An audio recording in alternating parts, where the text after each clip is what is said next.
Hi everyone, welcome back to my channel. How are you? This video will start with numbers as a continuation with my last video. So here is 20. In Tagalog, it's dalawampu. So dalawampu at isa. Shorten it, remove the a, replaced with apostrophe. It should be read dalawamput isa. Alright?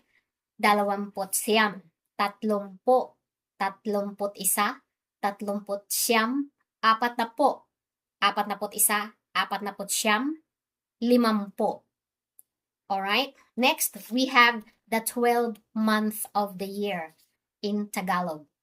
Enero, Pebrero, Marso, Abril, Mayo, Junio, Julio, Agosto, Setyembre, Oktobre, Nobyembre, Disyembre.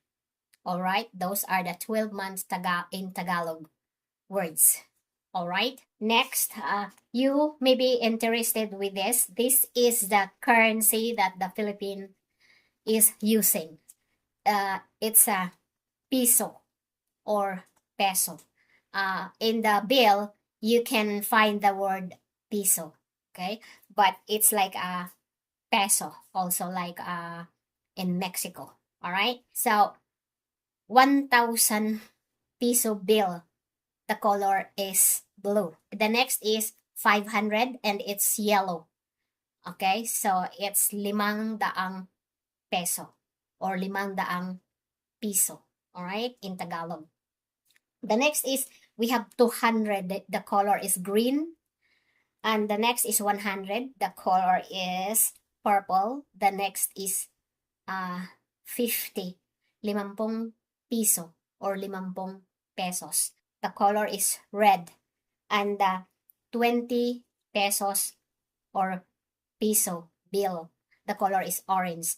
Now, remember that there is also a coin that is circulating, also 20 pesos coins. It's a bicolor coin with like a light brown and silver. All right.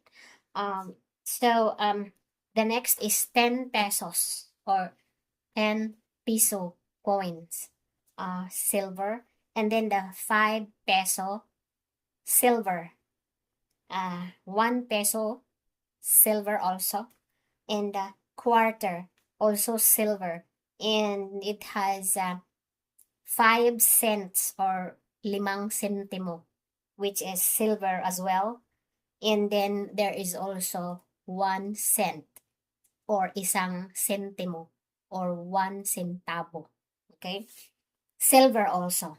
All right, so those are the peso bill and coins that is circulating as a currency of the Philippines. Thank you for being here and I'll see you in my next video. Maraming salamat po.